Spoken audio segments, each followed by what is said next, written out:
Hey everyone, it's Fim over here. If you want to keep updated with the latest from Maroon Talk, make sure to like our Facebook page and subscribe to our YouTube channel. You may also follow us on Spotify, Apple Podcasts, Google Podcasts, Anchor, Pocket Casts, Breaker, Overcast, and Radio Public. UP fight!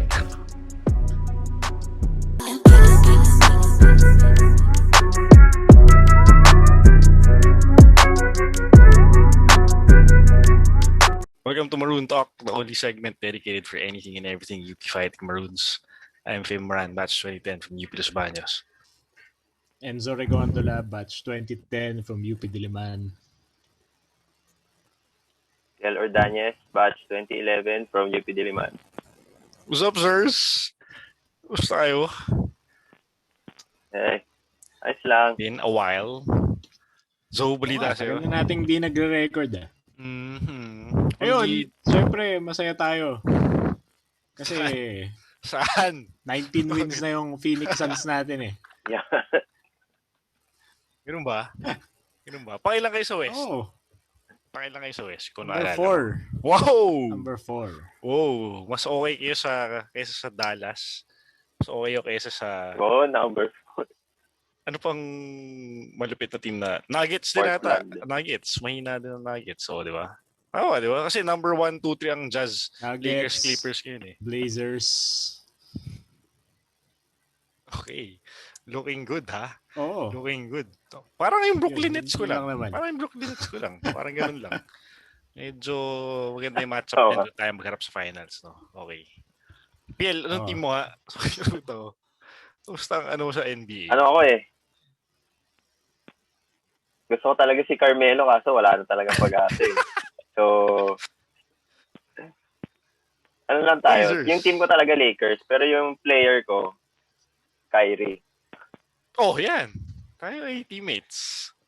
Oh, teammates pala kayo ni Film talaga eh. Nice. Oh. So far, so good. Kahit wala yung isa, minsan, nananalo pa rin. Tinalo na Lakers. So, tingnan natin. Sana walang ma-injure na malupit. Let's go Nets.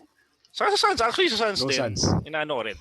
Teach din natin yan, siyempre. Kasi, siyempre, Oo. si Coach Monty yan eh. Saka si... Oo. Siya pa rin ba? Tama, no? Siya pa rin. Si Chris Paul. Lakas si Chris Paul sa sa fantasy ngayon. So, keep it up. Ang isa ko pa ng fantasy, yung fantasy namin na Toby, Chris Paul, Devin Booker, tsaka Aito, nasa akin.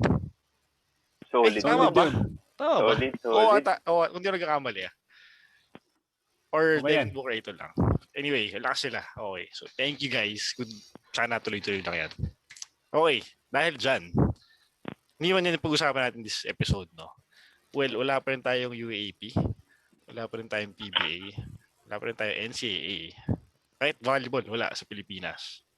But at least you have sports news, you know. Recently, na-pass sa lower house ang naturalization process nila ANGE Kouame and Bienvenido Marañon. Of course, we all know who ANGE Kouame is. Of all people, kilala natin yan. Oo naman. The boss, ANGE Kouame, from the Ateneo Blue Eagles. And si Bienvenido Marañon is one of the upcoming Filipino footballers still, even if he's 34 years old already na pala here in the Philippines. So he's been making waves ever since within the past 5 years, I think. No? So he plays for United City FC, formerly Ceres Negros Football Club, who has been making waves also in the Southeast Asian football scene in the recent years. No? So okay, yan ang pag-usapan natin this episode. Simulan natin kay Bienvenido muna. For that, I give you Piel. Piel, ano bang na-research mo tungkol sa natin? About Bienvenido. Bienve.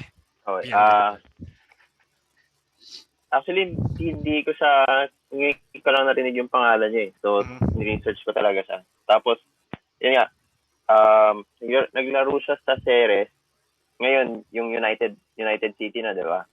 Tapos, champion sila sa PSL simula 2017 hanggang last year. Yes. So, forfeit. Tama ba? Forfeit sila, no? Oo, parang gano'n. Hindi ko kamali.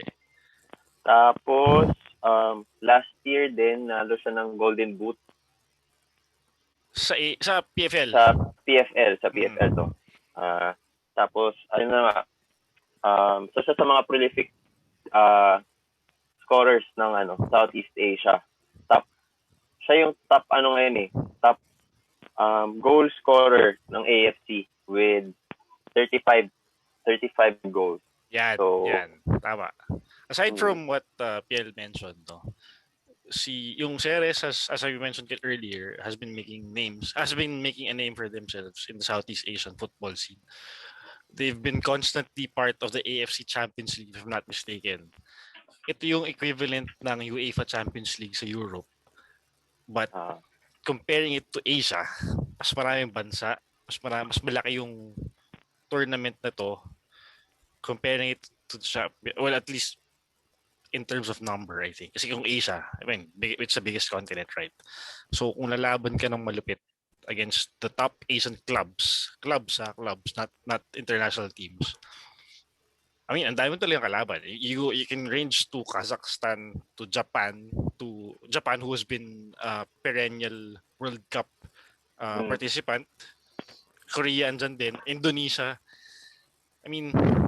If you go AFC Champions League, it's a big competition, diba? So having a decent outing on that league for Ceres, for Biende, it's something, you know. And as I mentioned earlier, nung research ko nga, 34 years old na pala siya.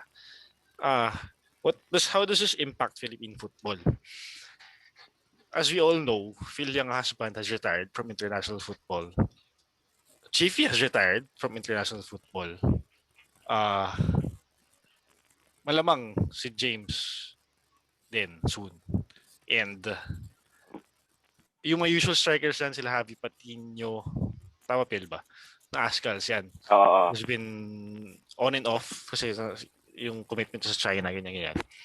Okay, so to simplify things and to not overcomplicate this issue, we're getting one decent piece of football talent coming into the Ascals team. How do I say that? Kasi if you're gonna go check out that lineup, one notable player din sa Ascals right now, for the past 10 years, is of course Neil Etheridge, who's been playing in England ever since whenever. So in a way, yung caliber ni Biende is similar to what Neil Etheridge brings to the table for the Ascals. So at least for now, we have a decent stopper on goal at the goalie end with Neil, let's say. Then again, we have another promising forward for BND. We're not football experts. Even me, I'm not a football expert. I've been a fan of the Ascals, but lately, actually, di ko alam kung anong nangyayari sa kanila. At mas natutunugan ko pa yung PFL lately, which is good. Kasi we get to have a decent pro league, the Philippines Football League here locally, and luckily they were able to continue their league last year despite the pandemic, so that's very good. And also we're getting noticed by big deal sponsors already, like as it was sponsored by Qatar Airways last season. Hopefully it comes and grows again towards the near future, kasi they have been having a solid foundation already. Sana tuloy-tuloy lang yung pag-develop nila in terms of Philippine football here. Kasi, parang sa totoo lang, parang basketball na rin talaga yung football sa Pilipinas ever since. Madaming player, madaming coaches, madaming talents. Hindi lang masyadong bibigyan exposure kasi walang league, walang legit team before, or consistent teams na okay management na may papasweldo ng ayos.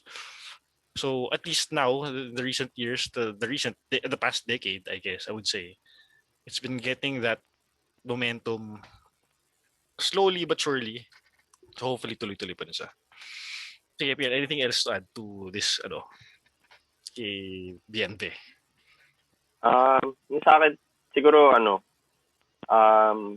yung mabibigay niya, kasi nga 34 na siya, tsaka marami na siyang experience. Siguro yung guidance niya, yes, sa mga dadating na yung mga under 23 na players, sila Harvey Gayoso, mga, mga players na yan. So, siguro malaking tulong din siya when it comes to yung pagtulong sa maturity ng mga players. Kasi kasama niya rin si, 'di ba? Si Stephen Schrock, 'di ba? Yes, oo. Yun, tama. Yes, I mean, he's actually full-blooded Spanish. So he's a Spaniard. So he did not play sa top tier ng La Liga, ng Spanish football. I'm not sure kung anong division yun. Pero when he came here sa Asia, sa Philippines, instant impact agad. And I was able to witness one of his games live before the lockdown, actually. Around this time last year. Yeah, talagang malupit siya gumol. Sa Rizal Memorial pa yun. So, talagang laki impact niya sa series, and if ever nga matuloy sa ASCAL. So yun, that is that. Now, let's move on over to ANGE Kouame. Siyempre, kilala natin lahat yan. Gusto mo malaman, Enzo, initial thought when you found out na they were gunning for ANGE Kouame to be... again, thank you, PL, pala, for the research done on BNB. So, anong una mong na feel or naisip once na nakita mo yung balita about ANGE? Siyempre, una kong naisip parang, uy, ANGE Kouame. Kumbaga, ito yung sa show na to, lagi nating binabash kasi. Or basta ito yung parang mortal enemy natin, di ba? Yes. Lagi natin sinasabi, kung wala si ANGE Kouame, dapat nag-champion tayo ng season 81. Kung wala si ANGE Kouame, ganyan, dapat nananalo tayo against Ateneo. Kasi yun talaga yung problema natin. And hindi lang yung problem ng UP fighting Maroons, but the whole UAAP in general, di ba? Na pagkalaban si ANGE Kouame, problema na yun. Yun na yung game plan mo. Kailangan mo mag-game plan against ANGE Kouame. Yep. Siya yung biggest consideration mo kasi he would really, alter your strategy in a big way. Literally and figuratively kasi ang laki niya. Diba? Tama. So, yun yung una kong it's good to have him on the team. Yun, initial thought. Clear. Tama. Oh, again, and to add to what Enzo said, another statement, kumbaga, na we keep on saying about ANGE Kouame and Ateneo is that masakit man na aminin, pero as long as ANGE Kouame is there with Tab Baldwin, they will not lose the championship in the UAP. Gusto ko lang pakita tong t-shirt ko na PlayStation. Yeah. Binili mo ba yan? Binili mo ba shirt? Bigay ito ni Dana sa akin. Uy! Kita niyo ba yung shoulders? Nandiyan yung shoulder buttons. Ganda, di ba? Oo nga pala. Shout out to you, Atty. Dana. Sana kami may shirt din na ganyan. Kaya lang ang problema, walang analog sticks sa shirt ni Enzo Hindi ko alam kung bakit. Wala talagang ganun. Yung mali doon. Para pwede siyang pindurin. Okay, yun. Speaking of ito, PlayStation, video games. Si ANGE Kouame, video game numbers yan, di ba? Oo. Tinignan ko yung stats niya from last season 82, which was 2 years ago na pala, no? Yes, oo. Going 2 years. Go. Pinaka-striking na stat for me is 3.9 blocks per game. I mean, rebounds ilan? 3.9. Tinitignan ko lang yung top Pero hindi siya yung top rebound, Ang talaga? top rebounders. Ang top rebounder ay si Chabio ata. Okay, pero I think dikit lang yan. Pero, most likely. Pero yun yung pinaka-importante para sa akin. I think yung shot blocking talaga. You need to have almost 4 per game. Oo. Di ba? Intimidating talaga siya. Intimidating talaga kasi nalala ko no season 81, nung finals. Hindi talaga makapasok yung UP sa loob Kasi pag nandun si Kouame, talagang, alam mo yun, hindi sila mag-teardrop usually, pero dahil nandun si Ange, iti-teardrop lang nila kasi mabablock talaga eh. Yun. Ano ba height niya? Ganon. 6'9"? 6'11". 6'11". 6'11". Oh, Oo, meron 6'11". pala. Wala naman tanong ganun na height na dumating sa UAP before Greg Slaughter, no? Hindi tayo nagkakamali. It's Greg Slaughter levels. Tama. Yeah. Wala naman eh. Wala naman itong dumating. Arnold Vanopsol was 6'9"-ish, I think. So, 6'8", 6'9", mga ganon. ano pala. Well, he doesn't look 6'11", I think. Ewan ko. Ano pala, hirap na hirap talaga sila. Oh, anyway, talking about we're not talking about UAP. We're talking about yung naturalization ni Ange. What does this bring to the Gilas table? Yung if ever he comes to the international stage representing Philippines. Kasi dati, di ba, puro NBA player yung mga inaano natin. Naturalized, yan. Oo, sila Clarkson, hinahabol natin. Si Blatch, yan, di ba? Ang sa akin, isa pang naisip ko nung nabalitaan ko yan, naalala ko nung the last time na naglaro yung Gilas, kailan ba yun? November ba yun? Or October? November. So the last window. Tapos naisip ko, kulang yung team sa big man. Parang nag-tweet ako noon, tsaka diniscuss natin sa isang episode noon, sabi ko, I think Gilas would need a big man. Yung malaki talaga. Naisip ko nga parang Junmar Fajardo. Big man tsaka veteran. Kailangan nilang ipasok. Kasi nakita ko na si Justin Baltazar yung big man. Parang hindi kayang, siguro sa Southeast Asian level, kaya. Pero once you face China, Iran, yung mga Lebanon, Israel, yung mga malalaking tama tao dyan, hindi kakayanin. So naisip ko, kailangan talaga magdagdag ng big man. And I think Ange is a great addition kasi makita na natin siya sa UAAP paano siya maglaro. Meron siyang, physically, nandun na talaga. I mean, 6'11", how can you go wrong with 6'11"? 6'11" is almost 7 feet.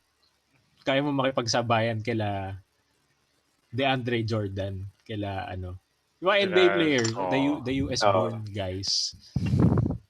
Di ba? At least defensively. lang, at least defensively. Doon ka na. At least defensively. Tapos, yun, nakita naman natin kung paano siya maglaro. Kaya niyang gumalaw, kaya niyang mag-operate.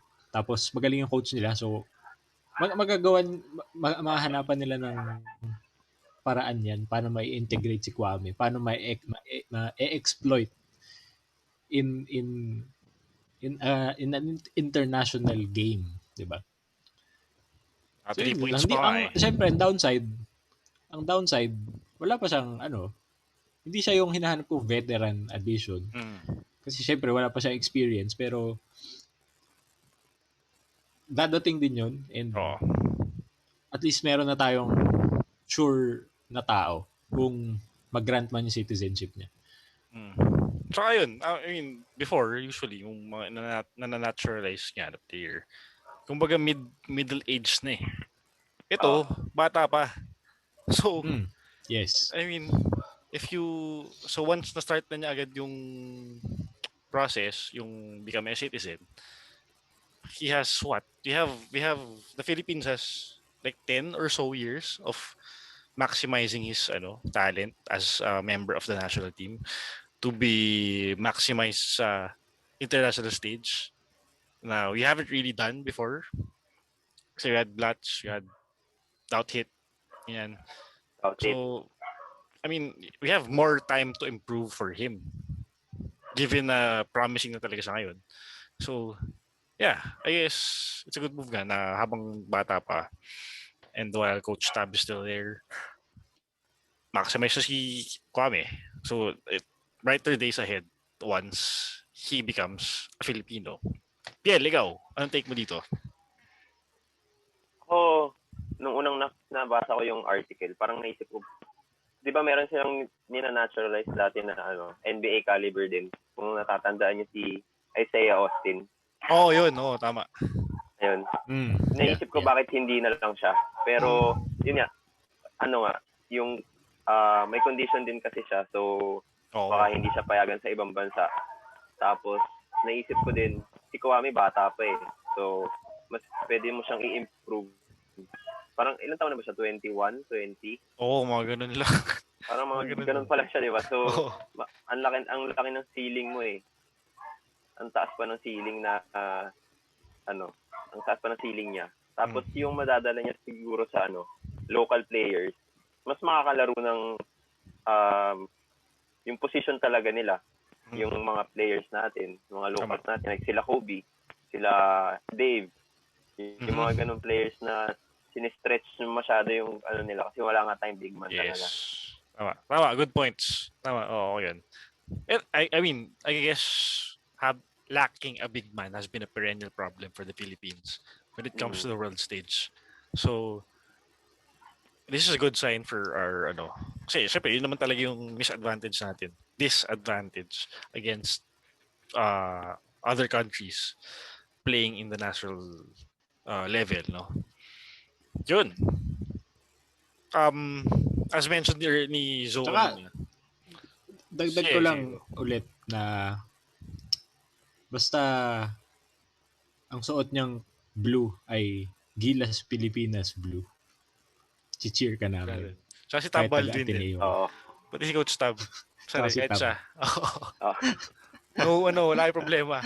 Basta yung Pilipinas sa kami flag. Sa Pilipinas dito, yung nakalagay. Yan, wala kayong problema. Hindi Ateneo, hindi Eagle. Yan. That's true. Okay, tama. Again, as nakita ko lang yung sinabi ni Enzo kanina. I heard from sila Mikey, yung channel ni Mikey Reyes, na si Justin Baltazar. Again, we saw him play sa last window. And I think he's being converted to a wing guy already. That 6'7" frame of his, dapat naman talaga wing guy siya sa totoong basketball. Kaya lang, yun nga, UAP to and Philippines. So, napipilitan talaga siya mag big man. So, think about that. Parang kung gumalaw siya ng parang KD type na kapag na todo improve na yung laro niya. Kasi kaya naman di ba? Yung skill set niya kayang ma-improve ng gano'n eh. Ball handling, kaya. Shooting, meron din naman. So, mid-range naman siya. Di ba? Maximization under Coach Tab. Another phenom in the books. Siguro, I would say, basta i-maintain lang nila tong maintain lang nila yung core, alam mo yun. Program. Yung program. Yung program.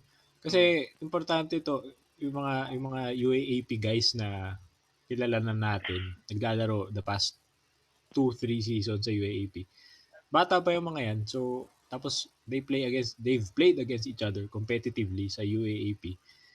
Tapos, pagkasama-samahin mo, ito yung top guys from each school. So, magagaling talaga sila. Sana, just keep the core. Continuity lang talaga. Tapos add, a few pros along the way. Yung ganun lang. Kapag pero, ito talaga dapat yung i-maintain, i-develop nila. Tama. As I was about to say kanina, I would say Justin Baltazar is one of the most underrated players that we have in the Philippines right now. Kasi siguro lang kasi nakasasabay niya sila Juan, sila Kobe, ganyan. Sa Ateneo, 3D, in terms of the spotlight. Pero once this guy gets his real break as a basketball player in the Philippines, I won't be surprised if sa PBA mangyari yun. But I'm sure we have to watch out for him. Justin Baltazar. At that. Okay, quick take. Yun lang. This is the episode. Ano ba? Anything else sa inyo? So, Kiel. On this issue. Wala na. Basta sana umayos-ayos yung Senadong yan. Ayun pala. Paano yung process ito? So, lower house, tapos na, di ba? Paano ba Enzo? Tama, explain mo nga sa amin paano. Lower house, tapos na. Tapos, the same process would go through sa Senate. Parang kasi essentially batas yan eh. Mm-hmm. It's like passing a law. So, after sa house, sa lower house, the Senate should also pass the bill. So it would go through 3 readings din, ganyan. Okay. So tapos yun, gagawa sila ng parang consolidated na bill, yung bicameral version ng bill. Yun yung ipapasa nila kay Duterte for signing. Final. Pag pinirmahan niya yun na yun. Yun na yung batas. Okay. Pero since dumaan na ng Congress, most probably pa okay na to sa Senate. Usually, gano'n naman, di ba? Tama ba? Or hindi rin? Oo, siguro. Oo. Tsaka, I mean, ano tayo basketball nation tayo, di ba? Tama. Yan, kahit sa football, I mean, sports, parang ano yan, sports hungry din tong bansa natin. So, I wouldn't I wouldn't hold my breath na hindi nila ipapasa yan. Hindi ko, wala namang maging problema. Nice. Okay, that's good. Well, actually, nagulat din ako na mayroon palang may move for the football team to have a naturalized player, no? So, good. At least, ito paano napapansin yung football sa Pilipinas. And sana tuloy-tuloy lang, as I mentioned earlier. Okay. Sige, Gabriel, anything else to add? Lastly, bago tayo magpaalam. Ako, naisip ko lang kasi nga sabi niyo, di ba, siguro yung mapapakinabangan natin yung services ni Kouame, siguro minimum 10 years. Isipin niyo na lang kung magkasabay sila ni Kai sa loob ng court. Kung gaano kasikip yung depensa nila. Tapos middleman mo si Kobe, tapos may one cut, tapos may third D. Interesting. Tama. Lupit nun. Tas Tsaka si Kai, may ano pa si Kai, di ba? Parang may outside shooting pa yun. Oo. So, pwede mo siya gawing parang stretch 4, stretch 5, ganun. Kasi nga, isip ko agad bigla. Ayan. Ang 1 ko si Juan, ang 2 ko si Dave, ang 3 ko si Baltazar, 4th Kai, tsas Kouame. Grabe. Sabihin mong 10 years down the line, prime na sila nun. Isipin mo kung kalupit yung lineup na yun. Kayo, ano first 5 nyo dun? Siguro, Sige, Piel. Sige, ikaw muna, Piel. Siguro, pwede interchangeable si Dave tsaka si 3D. Oo, pwede rin. Hindi, gawin mo uno si Dave, 2 si 3D. 2 si 3D. Pwede. Diba? Tapos, Baltasar. Kailangan nakinig ng big man lineup sa Gilas. Hindi kung ako, hindi ko sure yung 1, 2, 3. Siguro yung mga sinabi nyo. Pero 4, 5, isa-start ko si Kouame tsaka si Kai. Pero, ano lang sila, start tsaka finish. Pero isa-stagger ko sila in between. Kasi, sayang Sayang yung laki nila kung nasa isang court sila. Pero, so mid-game, so parang first, hindi sila magsasabay. Mid-game, hindi ko sila pagsasabayin. Unless foul trouble or something. Okay. Pero, yun, siguro second, third quarter, yan. Hati sila dyan.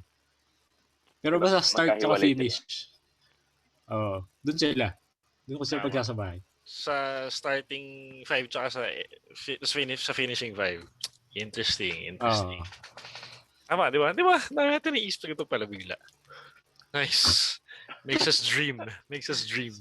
Ganda nun. Tama. So, hopefully... Kasi wala pa. Hindi pa bumabalik kay UAP eh. Oo nga eh. Si si Jalen Green daw pumasok din. Saan mo isisingit mo sa lineup na yun? Hindi, ang tanong dyan, sino tatanggalin mo? Oo. Paano yun, no? Ang mahirap dun. Sige, malalaman natin, friends. Sabihin ko, actually, namiss ko itong ginagawa natin. Kasi wala tayong pag-usapan eh. Minsan lang tayo magkaroon ng balita sa sports sa Pilipinas. Siguro next episode natin, either the NBA All-Star o kaya yung PBA Draft. So, tingnan natin kung anong mas tumunog sa atin. Which both are coming up in March, aka next week na yun. Yung draft daw is March 14 ata or March 15. And yung NBA All-Star is March 7, parang gano'n, no? March 8, 7. parang gano'n. March 7. Ah, Malapit oh. na. Di ba? So yun. At least, kahit paano get pieces to talk about in sports. Kahit di siya dito sa Pilipinas. So hopefully, UAAP comes back soon. Kasi si Coach Franz wala na. Sino pa ba? Dami na wala eh.